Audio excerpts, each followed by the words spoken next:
बूढ़ी माँ पर विदेश में अत्याचार। नमस्कार दोस्तों, सानिया वॉइस स्टोरी चैनल में आप सभी का स्वागत है। हमारी आज की कहानी है बूढ़ी माँ पर विदेश में अत्याचार। फ्लाइट पकड़ के गांव से अमेरिका पहुंची ममता जी अपनी बहू बेटे के घर के दरवाजे की घंटी बजाई और सामने बहू को खड़ा देखकर फूले नहीं समा रही थी कि तभी बहू बोली, मम्मी जी अच्छा हुआ आप आज आ गई। चलो आप आ गई हैं तो फटाफट से काम पे लग जाइए और देख लीजिए किचन में क्या क्या और कहाँ कहाँ रखा है, क्योंकि अगले महीने मेरी डिलीवरी होने वाली है और आप सब चीज़ जान लेंगी तो मेरे लिए अच्छा होगा। ममता जी आश्चर्य में पड़ गई कि अभी तो बहू के घर में कदम रखा भी नहीं, हाथ मुंह भी नहीं धुले, स्नान भी नहीं किया और बहू हुकूमत चलाने लगी कि काम पे लग जाओ। मुझसे यह भी नहीं पूछा, माँ जी कैसी हो, आपका तबीयत ठीक है या नहीं, एक कप चाय भी नहीं पूछा और कह रही है काम पे लग जाओ। मुझे गांव से विदेश सिर्फ काम करवाने के लिए ही बुलाया गया है क्या? अरे कैसी बहू, इसे कुछ भी अक्ल नहीं है। भगवान।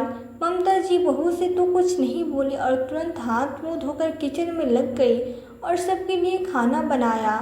जल्दी जल्दी में उन्हें कुछ समझ में नहीं आया तो पूरी और आलू की सब्जी बनाकर ले आई और अपनी बहू को खाने को देती है तो बहू खाना उनके मुंह पर फेंकते हुए कहती है, माँ जी आपको अकल नहीं है, इतना ऑयली खाना खाऊंगी तो मेरे होने वाले बच्चे और मेरे लिए अच्छा नहीं होगा, क्या आपको इतना भी नहीं पता है? ओहो माँ जी, मैं तो भूल गई आप गांव से आई हो। गांव के लोगों को तो कोई अकल नाम की चीज़ ही नहीं होती, तला खाना खाने में ही आगे होती है, कोई हेल्थ का ध्यान नहीं रखते। बहू मुझे तो तुमने बताया नहीं कि मैं क्या बनाऊँ। ममता जी रोते हुए बस खाना उठाने लगी। माँ जी जाओ कुछ ढंग का खाना बना कर लाओ, देखो वहाँ पर सारे वेजिटेबल पड़े हैं, सबको उबाल कर सूप बना कर ले आओ। मैं सुबह सुबह सूप जूस पीती हूँ और यह खाना तुम खा लेना, फेंकना नहीं क्योंकि खाना बर्बाद होगा तो पैसे भी मेरे ही जाएंगे, आपका तो पर्स खाली ही होगा। ममता जी को घर में एक दिन भी नहीं हुआ और बहू ने अपने रंग दिखाने शुरू कर दिए। धीरे धीरे समय करवट लेता गया और ममता जी ने अपना नसीब मान बैठी, क्योंकि उन्हें लगा गांव में वो रहेगी तो किसके पास, क्योंकि उसके पति तो उनको अकेला छोड़कर भगवान को प्यारे हो गए। बेटे की पढ़ लिख कर विदेश में अच्छी नौकरी लग गई तो शादी करके वहीं बस गया। एक दिन ममता जी पे बैठकर हॉल में टीवी देख रही थी। हालांकि विदेश में ज़्यादा इंडियन चैनल तो आते नहीं थे, लेकिन एक इंडियन चैनल था जो उन्हें बहुत पसंद था। वो उसे ही देखकर अपना मन बहला लेती थी, क्योंकि बेटे बहू तो बस अपने ही लाइफ में मस्त रहते थे, उनसे कोई बात करने वाला भी नहीं था। तभी बहू जानबूझकर अपने पति अमित के सामने झाड़ू उठाते हुए हॉल में लगाने लगी तो अमित बोला, डार्लिंग यार तुम क्या कर रही हो, तुमको डॉक्टर ने रेस्ट करने को बोला है, इसलिए तो मैं माँ को मेड बनाकर गांव से यहाँ लाया हूँ ताकि वो तुम्हारा ध्यान रखे। और तुम झाड़ू लगा रही हो, बैठो सोफे पर और आराम से काजू किशमिश खाओ। माँ तुम काम पे लग जाओ, तुम्हें दिखाई नहीं देता तुम्हारी बहू माँ बनने वाली है और तुम उसे झाड़ू लगवा रही हो। वो झाड़ू नहीं लगाएगी, झाड़ू आपको लगाना पड़ेगा। ममता जी अपने बेटे का मुंह ताकती रह गई कि बीवी का दर्द दिखाई देता है और मैं थोड़ा सा बैठ गई तो उसको बर्दाश्त नहीं होता। बीवी के सामने यह मुझ पर हुक्म चला रहा है कि मैं झाड़ू लगाओ। कभी हमने भी तुम गांव में अपने सास ससुर की सेवा की, पर कभी भी विनोद जी मुझसे नहीं बोले कि मेरी माँ से काम करवाओ और तुम आराम करो। वो मन ही मन सोचने लगती है, बेटा विदेश आया, विदेश की हवा लग गई, उसी के रंग में ढल गया, अपने संस्कार सभ्यता सब कुछ बेच खाया। ऐसे ही दिन बीत गए और बहू का डिलीवरी का समय आ गया। आज ममता जी बहुत खुश थे कि उनके घर एक नन्हे से पोते ने जन्म लिया है। वो अपने दिल को याद करने लगी, जब मेरा बेटा हुआ था तो सब कितनी बधाई दे रहे थे, लड्डू बंटवा रहे थे कि ममता जी विनोद जी के घर में बेटे ने जन्म लिया है। और आज मेरा बेटा भी बाप बन गया। सच कहते हैं लोग, समय बीतते देर नहीं लगती। ममता जी बेटे से बोलती है, बेटा बधाई हो, तू भी बाप बन गया। अब तेरी जिम्मेदारियां बढ़ गई और बहू को आशीर्वाद देती है। अब बहू को तो बस बहाना मिल गया अपने बेटे के देखभाल करने का। थोड़ा बहुत जो पहले हाथ चलाती थी वो अब भी हाथ चुराने लगी। घर का सारा बोझ अब ममता जी पे आ गया। पर ममता जी अपने पोते को देखकर बड़ी खुशी से सारा काम कर लिया करती। मुँह से एक शब्द नहीं निकालती। बहू भी खूब फायदा उठाती, उनसे पोते का सुसु पोटी सब करवाते। धीरे धीरे पोता 3 साल का हो गया और बहू की आंखों में ममता जी अब चुभने लगी थी। उसे ममता जी की कोई ज़रूरत नहीं थी, उसका काम खत्म हो चुका था। ममता जी उसे बोझ सी लगने लगी थी, क्योंकि ममता जी की हालत नाजुक चलने लगी थी। एक दिन सुबह सवेरे 4 बजे ही बहू पूजा आवाज़ लगाती है, बुढ़िया कहाँ मर गई, कब से बुला रही हूँ, अभी तक नहीं आई, धरती निकल गई, ये आसमान खा गया। ममता जी सो रही थी, क्योंकि शरीर के दर्द के कारण वो रात के 2 बजे ही सोई थी, इसलिए 2 घंटे के बाद उठना थोड़ा उसको मुश्किल लग रहा था। उन्हें कमर में बहुत दर्द हो रहा था। वो बेड से उठा तो चाहती थी पर उठ नहीं पा रही थी। उधर पूजा का गुस्सा 7वें आसमान पे पहुंच गया। वो हाथ में दूध का बोतल लिए हुए खड़ी थी। तभी ममता जी अंदर आती है। क्या हुआ बहू? पूजा ने न आँव देखा न था, उन्हें सर पे बोतल दे मारती है। बोतल से सर पे चोट लग गई जाती है कि ममता जी चीख निकल जाती है और वो ज़मीन पे गिर जाती है। अभी तो तेरा सिर फोड़ा है, बहुत ज़्यादा परेशान करोगी तो तेरी टांग भी तोड़ दूंगी। एक बार में बुलाने से नहीं आती, 10 मिनट से गला फाड़ फाड़ कर चिल्ला रही हूँ। सुबह के 4 बज रहे हैं और तू अभी तक खटिया तोड़ रही है। तुझे इतना सुबह उठने की आदत नहीं है कि मैं उठूँ और अपने बच्चे के लिए दूध गर्म करके लाऊं। देख, बच्चे का दूध बोतल में बदबू मार रहा है, दूसरा बोतल में दूध लाकर दे देना, पूजा ने चिल्लाते हुए कहा। ममता जी दीवार का सहारा लेकर धीरे धीरे खड़ी होने की कोशिश करती है। पूजा बोली, अब जल्दी उठती है कि 4 आदमियों भेजूं तेरी अर्थी उठाने के लिए। ममता जी किचन में जाकर खूब रोने लगती है। धड़ाधड़ आंसू बहने लगती है। आंसू पोंछते पोंछते उनकी साड़ी के पल्लू ही भीग जाते हैं, पर आंसू रुकने का नाम ही नहीं ले रहे थे। जानबूझकर बुढ़िया आने में इतना देर करती है ताकि मैं अपना काम खुद ही कर लूँ, सब समझती हूँ। पूजा अपने में बड़बड़ा रही थी। अरे डार्लिंग, सुबह के 4 बज रहे हैं, किस पे बरस रही हो और मेरी नींद खराब कर रही हो? आपको तो सोने की पड़ी है। इधर आपकी बूढ़ी माँ मेरा सर दर्द बनती जा रही है। इसको 10 बार आवाज़ लगाया तब जाकर एक बार सुनती है। मेरा बच्चा भूख से छटपटा रहा है और उनको दूध मांगने के लिए 10 बार आवाज़ लगाई हूँ, तब आई है। पूजा ने अमित से कहा, अरे माँ तो बुढ़ापे में सठिया गई है, अब मुझे सोने दो, शांति से सुबह बात करता हूँ। ममता जी रोते बिलखते किचन में जाती है और इधर पूजा सोचती है कि अब उनसे पीछे छुड़ाना ही पड़ेगा। अब यह बुढ़िया कोई काम की नहीं रही। सुबह चाय नाश्ता होने के बाद अमित माँ के कमरे में गया। माँ से कुछ बोलता उससे पहले ममता जी ही बोल पड़ी, बेटा अब मैं किसी काम की नहीं रही हो, ऐसा कर मुझे भारत ही छोड़ दे और मेरी तबीयत भी ठीक नहीं रहती है। चल मुझे डॉक्टर को दिखा दे, इतना इलाज भी करा दे, मेरे पूरे शरीर में दर्द क्यों रहता है। तभी पूजा पीछे से बड़बड़ाते हुए आई, माँ जी क्या आप ऐसे पेड़ पे उगते हैं? अरे बुढ़ापे में कुछ न कुछ तो शरीर में लगा ही रहता है, थोड़ा अदरक वाली चाय पी लो, शरीर के सारे दर्द फुर हो जाएंगे। क्योंकि इतने पैसे बर्बाद करने पैसे की बात आई तो अमित भी अपना मुंह खोल पड़ा। माँ आपको क्या लगता है, क्या भारत जाने का टिकट सस्ता होता है? क्या मुझे गड़ा हुआ धन मिला है? अरे आपसे महंगे तो टिकट हो गए हैं, टिकट के दाम बढ़ते जा रहे हैं, मुझे भी पैसों की ज़रूरत पड़ती है, मेरी भी ज़रूरतें पूरी नहीं हो पाती है। एक छोटा बच्चा है, खर्च बढ़ गया है और आपको अपनी पड़ी रहती है। अपने बेटे बहू की इतनी तीखी बातें सुनकर ममता जी की आंखें भर आई और वो खुद को लाचार समझ रही थी। उनका आत्मा उन्हें धिक्कार रही थी कि वो भारत छोड़ के विदेश क्यों आए। उन्हें लगा बहू तो पराई है पर बेटा तो अपना खून है, वो इतना मुझे कैसे बोल सकता है? क्या वो मेरा प्यारा ममता प्यार ममता सब कुछ भूल गया। ममता जी ने कहा, बेटा ऐसा कौन सा खजाना मैंने तुमसे मांग लिया कि तू इतना झल्ला बैठा है।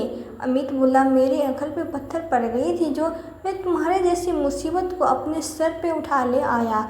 इतना कहकर ममता जी का दिल बैठ गया। वो धम से जमीन पे गिर पड़ी और उस दिन को कोसने लगी जब उनका बेटा भारत आकर उन्हें विदेश ले गया। वो अतीत की यादों में खोती गई चली गई।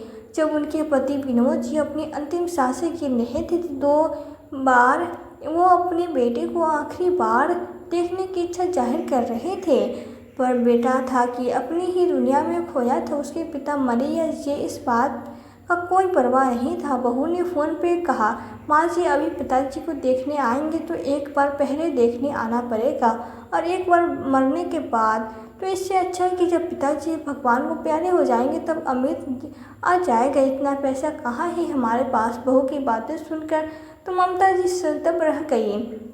ऐसे भी कोई मुंह पर बोलता है क्या। हफ्ते भर बाद विनोद जी बेटे की याद में तड़पते तड़पते परलोक सिधार गए। बेटा तो अकेले आया, बहू तो फॉर्मेलिटी के लिए भी नहीं आई।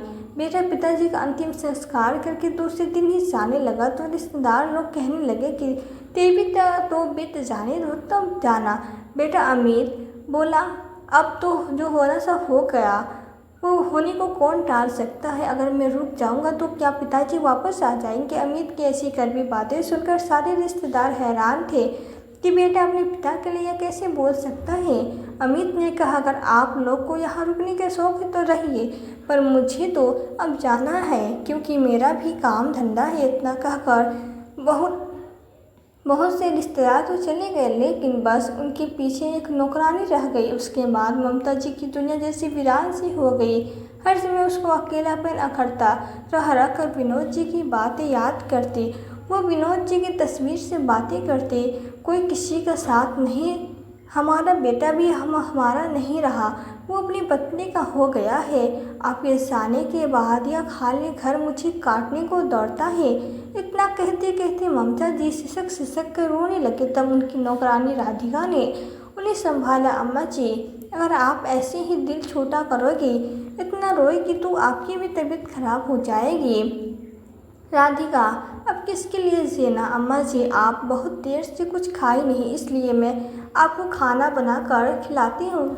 नहीं राधिका, अन्न का एक दाना भी मेरे मुंह से नहीं जाएगा। वो राधिका से कहने लगी, हम कितने खुश थे जब हमारा बेटा भारत में पढ़कर आगे की पढ़ाई के लिए विदेश गया और वहीं पर अच्छी नौकरी करने लगा। बाद में अपने पसंद की लड़की से शादी करके वहीं सेटल हो गया। हमने पूछा तक नहीं और इजाज़त भी नहीं ली कि इस लड़की से शादी करें या ना कर नहीं। फिर भी हम पति पत्नी भरा दिल रख कर उसे माफ़ कर दिए। जब उसके पिताजी गुजरे तो बेटे ने न जाने कितना बहाना बनाया कि मेरी मीटिंग है, मैं क्रियाक्रम कर रही नहीं आ सकता। फिर मैंने कितनी मेहनत की, तब जाकर वो अमेरिका से भारत आया और अपने पिता के अंतिम संस्कार किए। ऐसी पढ़ाई किस काम की जो बच्चे अपने माँ बाप को ही भूल जाए। रोते रोते उनकी आंखें भर आई। ऐसे ही कुछ दिन बीत गए और एक दिन ममता जी ने अपने बेटे को फ़ोन लगाया। बेटा, तेरे पिताजी के जाने के बाद मैं यहाँ अकेली गई हूँ, तू वापस भारत आ और यही कुछ काम धंधा शुरू कर ले। मेरा दिल बैठा जा रहा है माँ, हमारा आना नामुमकिन है। माँ, तेरी बहू को इंडिया का रहन सहन नहीं अच्छा लगता और वहाँ तो गांव में लाइट भी नहीं रहती, बेचारी घुट घुट के नहीं जी पाएगी। माँ, मुझे भी वहाँ का रहन सहन नहीं पसंद है। बहू तो विदेश में पली बढ़ी है, उसे क्या पसंद आएगा ना उसे वहाँ का बोल चाल अच्छा लगता है, न पहनावा। ममता जी समझ गई कि बेटे को विदेशी रंग चढ़ गया है, वो तो बिल्कुल जोरों का गुलाम बन गया है। अब वो बेटा नहीं रहा, इसलिए उन्होंने उससे बातचीत करना, फ़ोन करना सब बंद कर दिया और अपनी उदास जिंदगी को जीने लगी। ऐसे ही दिन काटने लगे और एक दिन वो अपने गांव की पड़ोसन, जो उसकी सबसे अच्छी सहेली थी, उसके घर अपना दुख बांटने को बैठी थी कि तभी दरवाजे की घंटी बजी। तो ममता जी की सहेली ने दरवाज़ा खोला तो सामने अमित को खड़ा देखा। वह चौंक गई। अमित बेटा, तू यहाँ। अमित का नाम सुनते ही ममता जी भी चौंक गई और अपने सारे शिकवे गिले भूल कर बेटे को गले से लगा लिया और कहा, बेटा तू आ गया। देख, मैं जानती थी तू जरूर आएगा। तुझे मुझे लेने। देख कमला, मैं ना कहती थी मेरा बेटा जरूर आएगा, पर तू नहीं सुनती थी कि विदेश गया बेटा तो पराया हो गया। आजकल के बच्चों पर भरोसा नहीं है, पर मेरा बेटा कितना अच्छा है। देख कमला, यह सब कहते कहते ही एक बच्चे की तरह ममता जी अपने बेटे को गले से लगा लिया और उसे खूब आशीर्वाद देने लगे। अमित बोला, माँ मैं तुझे लेने आया हूँ और हमें जल्दी से जल्दी चलना होगा, पर उसने पहले अपने घर की ज़मीन जायदाद को बेच दे ताकि मुझे यहाँ बार बार आना न पड़े। और पता है तू दादी बनने वाली है। तेरी बहू ने तो तुझे ज़रूरत से बुलाया है कि बच्चों के समय में दादी का होना ज़रूरी है और तेरा पोता पोती के संग खेलने में अब दिन बीत जाएगा, तुझे पता भी नहीं चलेगा। ममता जी यह खबर सुनकर तू चहक कर बोली, क्या मैं दादी बनने वाली हूँ? बेटा तुझे पहले बताना चाहिए, मैं अपने बेटे बहू के लिए कुछ देसी लड्डू बनाकर ले चलती। जब वो लड्डू खाती तो बच्चा भी हट पुष्ट होता। माँ अभी लड्डू छोड़ो और जल्दी से अपना सामान पैक करना शुरू करो, मैं घर बेचने का इंतजाम करता हूँ। सब फाइनल करके चलेंगे। कमला जी यह सब सुन रही थी। उन्होंने इशारे में ममता जी को दूसरे कमरे में बुलाया और बोली, यह क्या कर रही है तू? ममता तो बिल्कुल भी भूली है। देख, अभी इतनी हड़बड़ी में ज़मीन जायदाद बेचेगी तो अच्छे दाम नहीं मिलेंगे और आजकल के बच्चों का कोई भरोसा नहीं है, तो फिलहाल के लिए ऐसा मत कर। कमला जी के पति मुकेश जी सारी बात सुन चुके थे। उन्होंने भी राय दी कि ममता जी मैं खुद प्रॉपर्टी डीलर हूँ और जब कोई अच्छा खरीदार मिलेगा तो मैं तुम्हें बताऊंगा। ममता जी को उनकी बात ठीक लगी और वो भी अपना घर बेचना नहीं चाहती थी, क्योंकि उस घर में उसके पति की यादें जुड़ी हुई थी और वो अपना घर छोड़कर भी नहीं जाना चाहती थी। पर उन्होंने अपनी नौकरानी राधिका के देख रेख में जो कि उनकी बहुत वफादार थी, अपना घर छोड़कर अपने बेटे अमित के साथ अमेरिका चली गई और आज यह हाल हो गई। अपनी ज़िंदगी के साथ उन्हें समझौता करना पड़ा। विदेश में अपने बेटी बहू के साथ मन मसो कर रहना पड़ रहा है। दिन रात बहू उन पर अत्याचार करती, कभी खाने को नहीं पूछती, पूरा दिन बहू उनको कोसती रहती। काम ना काज के दुश्मन अनाज के, हमारे छती पे ये मूंग तल रही है। बुढ़िया न तो खुद चला गया और बीमार बुढ़िया को मेरे सर पे मरक कर चला गया कि मैं इनकी सेवा करूं। कुछ दिन बाद उनकी बहू पूजा ने कहा, मम्मी जी चलिए मैं आपको डॉक्टर को दिखा देती हूँ, आप थोड़ा कमज़ोर भी लग रही हैं। बहू की प्रेम भरी बातें सुनकर ममता जी को थोड़ा अजीब लगा, पर उनको जाना भी मजबूरी था। वो उनके साथ गाड़ी में बैठ गई। बेटा अमित भी उसके साथ बैठकर चला गया। माँ जी अभी 12 बज रहे हैं और डॉक्टर के बैठने का समय 1 बज गए है। हमारे पास वो 1 घंटे का समय है, तब तक हम लोग जूस पी लेते हैं। यह लीजिए जूस पी लीजिए माँ जी, ताकि आपको थोड़ा एनर्जी मिल जाए। बहू का यह रूप उन्हें थोड़ा खटक रहा था। जूस पीते ही ममता जी बेहोश हो गई और पूजा और अमित उन्हें गाड़ी से धीरे से उतार कर एक पार्क में छोड़कर चले गए। पार्क में एक बेंच पे वो बेहोश पड़ी लेटी थी। तभी वहाँ एक गार्ड आया। ओ माँ जी, what is evening time to close the garden. जैसे उस माली ने उन्हें तेज में झटकोरा, वो उठ गई, पर उसकी बात न समझ पाई क्योंकि वो अंग्रेजी में बोल पा रहा था। ममता जी तो पढ़ी लिखी नहीं थी। अपने बेटे बहू के आसपास न देखकर वो रोने लगी। पूजा अमित कहकर इधर उधर पार्क में भाग रही थी, पर पूजा कहीं नजर नहीं आ रहा थे। वो सोचने लगी कि मैं तो गाड़ी में बैठकर जूस पी रही थी, फिर मैं यहाँ कैसे आ गई। अंग्रेजी का उनको बिल्कुल ज्ञान नहीं था। वो किसके साथ अपना दुखड़ा रोती और लोग उनको रोता देखते तो बस देखते ही रह जाते, और कोई रुककर समझाने की कोशिश करता तो उसे हिंदी समझ न आता। ममता जी के पास पैसे नहीं थे, अगर वो किसी के मोबाइल लेकर अपने बेटे को फ़ोन करते तो कैसे करते। उन्हें तो अपने बेटे का फ़ोन नंबर भी याद नहीं था। उन्होंने कभी सपने में भी नहीं सोचा था कि यह दिन भी उन्हें देखना पड़ेगा। अब बहू की सब चाल समझ में आ गई। क्यों आज बहू सुबह से ही उनसे मीठा मीठा बोल रही थी। उन्हें तो सुबह की शंका हो गया था, पर इतना नीच हरकत बहू कर उनके साथ करेगी, इसकी उन्हें कोई उम्मीद नहीं थी। वह रोते रोते एक पार्क से निकल गई। रात हो रहा था और रास्ते में उन्हें मंदिर दिखाई दिया। उन्हें थोड़ा हिम्मत मिला। वो भगवान से प्रार्थना करने लगी, हे भगवान, मुझे इस मुसीबत से बाहर निकालो। अब मैं कहाँ जाऊँ, क्या करूँ, समझ में नहीं आ रहा। मंदिर से तेज तेज कदमों से आगे बढ़ने लगी। रात के अंधेरे में उन्हें सामने से आने वाली गाड़ी साफ नजर नहीं आ रही थी और वो उस गाड़ी के नीचे आकर बेहोश हो गई। ड्राइवर ने गाड़ी को झट से ब्रेक लगा दी, नहीं तो कोई अनहोनी हो सकता था। एक भला आदमी उस गाड़ी से नीचे उतरा और देखा उसकी गाड़ी के नीचे एक बूढ़ी औरत बाहर बेहोश हो गई। तो उन्हें वो अपनी गाड़ी से में लेकर अपने घर आया और होश आने पर बूढ़ी अम्मा को खाना पीना दिया और बोला, अम्मा जी, what you doing at night on the road. बूढ़ी माँ कुछ न बोल पाई। वो आदमी समझ गया कि अम्मा जी को अंग्रेजी समझ नहीं पाती, तो उसने हिंदी में कहा, क्योंकि उसे हिंदी का टूटा फूटा ज्ञान था। अम्मा, आप सड़क पर रात को सड़क पे क्या कर रही थी, आपका नाम क्या है। ममता जी बोले, मेरा नाम ममता है। मैं आपका नाम मार्क है। आप मेरी गाड़ी के नीचे आकर बेहोश हो गई थी, इसलिए मैं आपको यहाँ ले आया। आप घबराइए मत, मुझे अपना पूरा किस्सा बताइए, मैं आपकी मदद करूँगा। अनजान देश में अम्मा जी किसी की हमदर्दी पाकर सिसक सिसक कर रोने लगी। न जाने ऐसा कौन सा पाप किया था जो मुझे यह सब झेलना पड़ रहा है। बेटा ठीक है अम्मा, पहले आप कुछ खा लीजिए, आप बहुत कमज़ोर लग रही है। खाना खाने के बाद मार्क ने उनसे उनकी हालत का कारण पूछा। अभी भी ममता जी रोए जा रही थी। मार्क ने उन्हें दिलासा दिया। तब ममता जी रो रोकर अपना सारे अतीत उसे कह डाले। मार्क ने उनकी बातें सुन रहा था तो उसकी भी आंखें भर आई कि बेटे बहू ऐसा घिनौना काम करते हैं। मार्क बोला, धिक्कार है ऐसे बेटे बहू पे।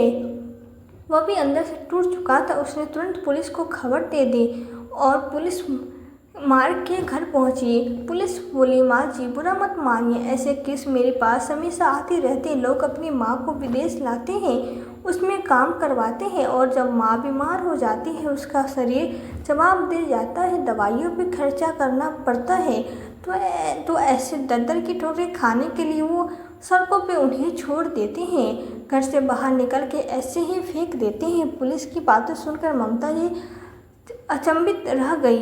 वो अंदर से पूरी तरह से टूट चुकी थी। अगले दिन पुलिस वाला ममता जी को लेकर उस अनजान जगह पे पहुंची जहां पर उनके बेटे बहू ने उन्हें छोड़ा था और साथ में मार्क भी उनके साथ गया हुआ था। पुलिस ने अपनी जांच पड़ताल शुरू की और उन्होंने देखा उस शहर के पास एक सीसीटीवी कैमरा लगा हुआ था। सीसीटीवी कैमरा खोल कर देखा तो उन्होंने देखा कि उनकी बहू उनके जूस में कोई दवाई मिलाकर पिला दिया और बेहोश होने के बाद उनके बेटे ने धक्के मारकर गाड़ी से उतारा और पार्क में ले जाकर छोड़ दिया। जब कैमरे में ममता जी ने यह सीन देखा तो वो सन्न रह गई। क्या बेटा यह दिन दिखाने के लिए पैदा करते हैं। एक मेरा बेटा है और एक मेरे भाई का बेटा बहू है जो ऑफिस भी संभालती है और घर का काम भी, और बच्चे भी। उसकी सास तो बिस्तर में पड़ी रहती है, उनकी भी सेवा करती है, कभी मुंह नहीं बनाती, अपने कर्तव्य निभाने से कभी पीछे नहीं हटते। और एक मेरी बहू है जो मुझसे मीठा बोलने के लिए भी इतनी अकड़ दिखाती है। मेरी ही किस्मत में ऐसी औलाद लिखी थी। खैर, अब अपने आप को समझाते हुए वो इन सब से बाहर निकल जाती हैं और पुलिस ने तो उनके बेटे बहू का पता लगा लिया था। मार्क में उनके बेटे को देखकर चौंक गया था। पुलिस ने उनके बेटे का पता तो लगा लिया था, पर ममता जी अब अपने बेटे को शक्ल नहीं देखना चाहती थी। उन्हें उनकी शक्ल से घृणा होने लगी थी और उन्होंने अपने बेटे के पास न जाने का फैसला किया। उन्होंने पुलिस से कहा कि मुझे भारत जाना है और अपनी सहेली ममता कमला के घर का फ़ोन लगाया, लेकिन उसकी सहेली का फ़ोन अनरीचेबल बता रहा था। थक कर उन्होंने अपने दिमाग पे बहुत जोर दिया और अपनी नौकरानी राधिका को फ़ोन लगाया। राधिका ने एक बार में ही फ़ोन उठा लिया। हेलो राधिका बेटी, कैसी हो? ममता जी बोल रही हूँ। राधिका बिटिया, अम्मा जी आप कैसी हैं? और आप इतने दिनों तक के बाद मुझे फ़ोन किया, कितने साल हो गए आपको देखे, आपकी तबीयत तो ठीक रहती है ना? अम्मा जी, राधिका के मुंह से इतना हमदर्दी सुनकर ममता जी की आंखें भर आई और उन्होंने राधिका से रंधे गले में सारी बात कह डाली और अपनी सहेली कमला से टिकट के पैसे लेने के लिए कहा और बोली, बेटा बेटी को भेज दे, मैं उसके साथ वह भारत आना चाहती हूँ। राधिका ने कहा, ठीक है अम्मा जी, आप परेशान मत होइए, मैं अपने बेटे को तुरंत भेजती हूँ। फ़ोन रखकर राधिका बड़ी परेशान हो गई। मालकिन की बातें सुनकर राधिका परेशान हो गई। क्या बेटे बहू इतने स्वार्थी होते हैं जो अपने माँ बाप को उनके दुख तकलीफ में अकेले छोड़ देते हैं?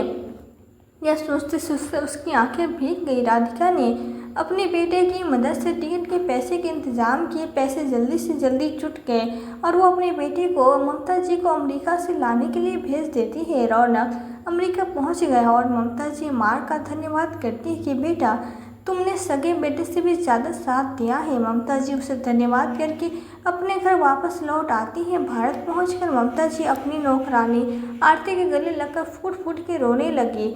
उसके बाद वो अपनी सहेली कमला के घर पहुंची तो उन्हें बहुत बड़ा झटका लगा, क्योंकि कमला देवी और मुकेश जी कब कब परलोक सिधार चुके थे। एक बार एक्सीडेंट में दोनों गाल में समा गए। यह जानकर वो और दुखी हो गई। उन्हें लगा जब कमला और मुकेश जी दोनों के दोनों इस दुनिया को छोड़कर जा चुके हैं तो राधिका ने टिकट के पैसे के लिए किससे मदद मांगी? ममता जी राधिका से पूछने लगी। रास्ते में राधिका ने बताया, मालकिन आपने उस समय मेरी मदद की थी जब मेरा शराबी पति मुझे मार मार कर घर से बाहर निकाल दिया था और मेरा एक छोटा बच्चा था। अगर आप मेरा हाथ ना थामती तो आज मेरा बच्चा जिंदा न होता। आपका मुझ पर बहुत बड़ा एहसान, अगर मैं जान भी दे दूँ तो वो भी कम है। मैंने अपना घर गिरवी रखकर आपका टिकट के पैसे के लिए इंतजाम किए हैं और मुझे इस बात की खुशी है कि मैं अपनी मालकिन के काम आ सके। ममता जी ने राधिका को गले लगा लिया और उनकी आंखों से अश्रुधारा बाहर निकली। धीरे धीरे ममता जी और कमज़ोर होती जा रही थी। इतनी कमज़ोर हो गई थी कि वो बिस्तर पे ही पड़ गई थी, बिस्तर ही पर गंदा कर देती थी। पर राधिका कभी भी घिन नहीं करती, उनकी दिन रात सेवा करती। उसकी सेवा से ममता जी बहुत खुश थी। बुढ़ापे के अंतिम दौर में ममता जी ने वकील को अपने घर बुलाकर अपने ज़मीन जायदाद का वसीयत बनवाया। फिर उनके प्राण शरीर से छूट चुके थे। उनके बेटे तक यह खबर पहुंचाया गया कि अब ममता जी नहीं हैं इस दुनिया में।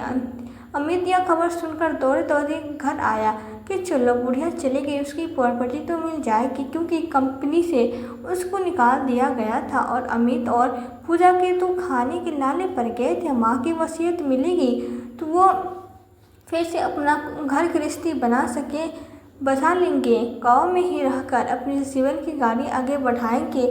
इधर तो खेल सारा पलट गया था। ममता जी की चिंता जलने से पहले वकील ने वसीयत पढ़ना शुरू किया और कहा, मैं ममता जी अपने होशो हवास में अपना घर अपनी नौकरानी राधिका के नाम करती हूँ और खेत जमीन जो भी कुछ मेरे पास है वो सब राधिका का है। मेरे बेटे को मैं अपनी सीता जन्नत का भी हक उनसे छीनती हूँ। राधिका का बेटा ही इसके योग्य है। अपनी माँ की वसीयत पढ़कर तो बेटा बहू के सीने पे सांप लौट गए, क्योंकि मार्क कोई और नहीं उसकी कंपनी का बॉस था। जब सीसीटीवी कैमरा में मार्क ने अमित को देखा था तो वो अपने एम्प्लॉय को पहचान गया था और अमित ऑफिस पहुंचते ही उसको अपनी कंपनी से बाहर निकाल दिया था। इधर अमित दोनों तरह से मुश्किलों में घिर गया था। बेटे बहू पछता रहे थे कि काश वो अपनी माँ के साथ ऐसा ना करते तो आज उनके हाथ में ज़मीन जायदाद होती। दोस्तों, क्या ममता जी ने सही किया? अपना वसीयत नौकरानी को देकर अपनी राय कमेंट में ज़रूर बताएं। तो दोस्तों, आपको आज की कहानी कैसी लगी? कहानी पसंद आई हो तो वीडियो को लाइक करो और ऐसी ही कहानियाँ सुनने के लिए हमारे चैनल सानिया वॉइस स्टोरी को सब्सक्राइब जरूर करें। मिलते हैं फिर नई वीडियो में नई कहानी के साथ। कहानी को पूरा देखने और सुनने के लिए आपका दिल से धन्यवाद।